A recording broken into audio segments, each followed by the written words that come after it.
I'm sorry. It's okay. These are the moments.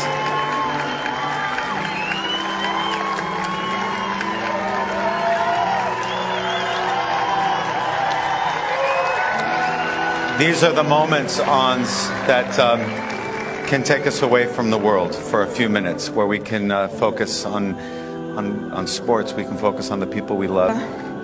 It's very tough seeing children, babies dying every day, and it's heartbreaking. So I have decided to donate part of my prize money to help, the Palestinians.